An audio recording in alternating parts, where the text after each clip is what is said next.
quick one today. Looking at what to look out for if you're buying yourself a mini digger.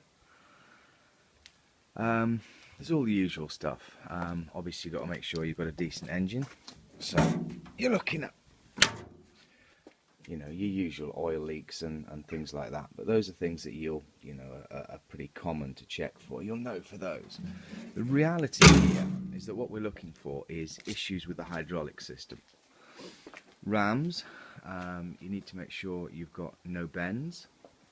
There is actually a slight bend in that one there. You need to be checking for pitting on the rams, which will absolutely wreck your bearings and you'll end up getting leaks, and then if you put a new seal in, it's going to leak again. You're looking for play. Now, if we sort of go through the machine and look at where the where the most crucial play is, from an operator's point of view, play in levers is a real pig, because it means that you can't operate it anywhere near as well as you normally would be able to. Don't worry about pipes too much, by the way. Pipes can look nasty but can last forever. Don't worry too much about those. They're cheap as anything. I mean, the example here is that one there is probably about 6 or 7 quid. Don't go to somewhere like Blackwell. Go to your local bearing man or something like that. They'll do these really cheaply for you. Okay, so play you don't have to worry about. Well, you don't have to worry about. It's not so important. Here, up on the bucket here, I've seen 2008 machines looking like that. Up here on this, that can be annoying, but again, it's not too much to worry about. The king post is a crucial one. So that is, I'm not going to start the machine because obviously you'll have trouble hearing me, but if you get the arm down and you just put some pressure on this king post and see how much movement you've got here. If you've got a hell of a lot of movement down in this pin here, that can cause you problems. Now, while you're doing that, one of the main things as well is the actual slew bearing itself. So what you do is you drop the digger arm and you actually just start to lift the machine up. So you just start to lift it and just see how much of a movement you've got between the base and the actual main machine. Now the problem is if you've got too much there, you're going to find that the slew bearing's gone, and that's all pretty much impossible to deal with for your usual sort of person. Look at your hydraulic oil colour. Unfortunately, the port on here is is obscured, so you can't see it. It wants to be yellowy and clear, so opaque. Doesn't want to be white, doesn't want to be black. Quite often people will put used engine oil in. If you're really feeling serious about this, one thing you can do is you can go along, you can buy a hydraulic oil filter for the machine you want to buy. You can get the old hydraulic oil filter out from under there, put the new one on, take it away and see what you've got in it. Mostly if it's bits of brass, it's going to be the track motors that are on their way out, but bits of swarf can also be track motors. There's a load of things like that. Now, the other thing not to worry about too much as well is you see the swing, the slop side to side. If you're pushing it on the slew there, again, fairly new machines have quite a lot of slop on that side as well. The obvious things, it needs to be able to pick itself up on the blade, so you need to push the blade down and it needs to be able to pick it up. And then it should also, if you put the arm down, it should also pick itself up with the arm as well. Other things, it should stay up. So, now as it's sitting here with the engine off, the arm should stay up, it shouldn't drop down. That's something quite often they'll do, it'll creep down. But these aren't, hydraulic creep from the cylinders, so long as you haven't got pitting on the chrome, they're all fairly easy to repair or fairly cheap to repair. Your crucial problem is your pitting on your rams. At that point you've got problems because a re-chromed rod is expensive. A bent or a pitted rod is a problem. But other than that, if it's leaking and it's not pitted, don't worry about it, you can fix that. Other stuff, as I say, if it drops, the other thing to do is you slew it. You slew and release. So you spin the machine and release the lever and it should stop dead. If it continues on, you've got a problem because that's the slew brake that's gone. It's just not, it's not stopping it as it goes. Tracks and tracking. Okay, now tracks are very, very expensive to deal with.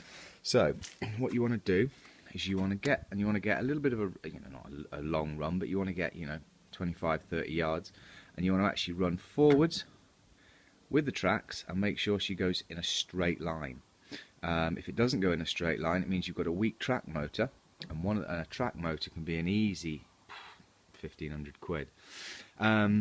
The other thing while you're doing that, by the way, is to just check and see, is to go forwards and backwards on each. So you go forwards on one and backwards on the other, and make sure both tracks are actually turning, so one's turning either way.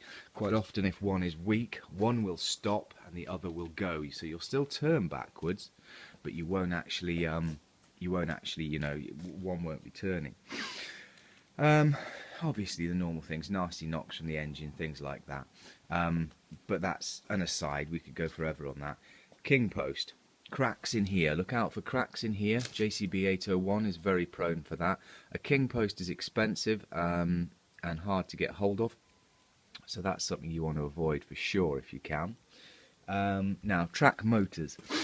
Tracks themselves, I mean obviously you can tell with the condition of these, that's, normally there isn't a problem with rubber tracks on these, assuming that they're, that if there's still rubber on them, likelihood is the chains are okay.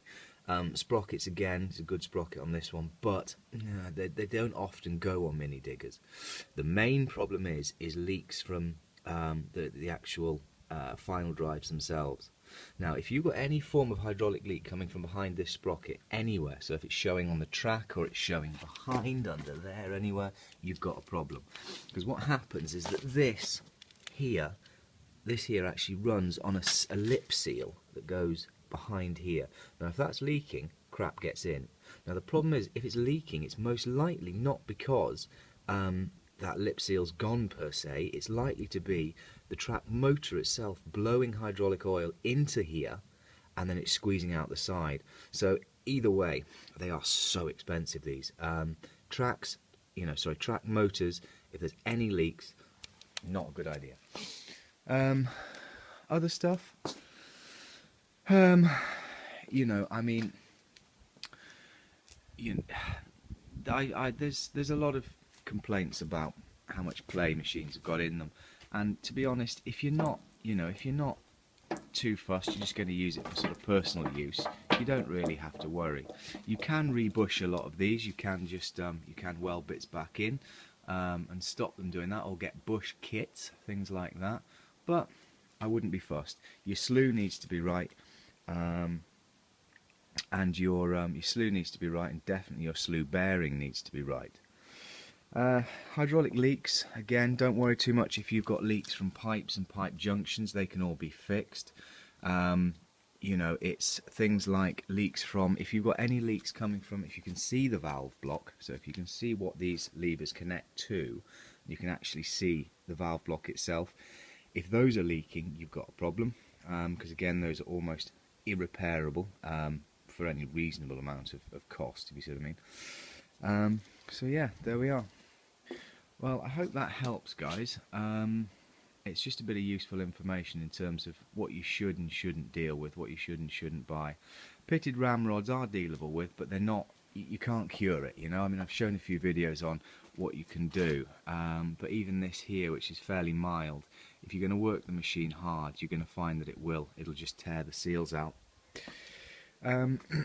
These machines are fairly robust, as I say. King posts, track motors, anything that involves the main sort of valve block, real big problem. Anything in terms of pipes or hydraulic seals that are leaking but not pitted chrome, you can pretty much do all those at home. A lot of the engines on these are small stuff, so Kubota 905, there's some Yanmar stuff, Perkins, which this one is. They're all quite easily affected by crappy diesel. So if you've got engine problems, quite often, or fuel problems, it's quite often due to muck in the lines because they really don't like it. The Perkins 103 series especially hates that. Well, there we are, guys. Hope that helps.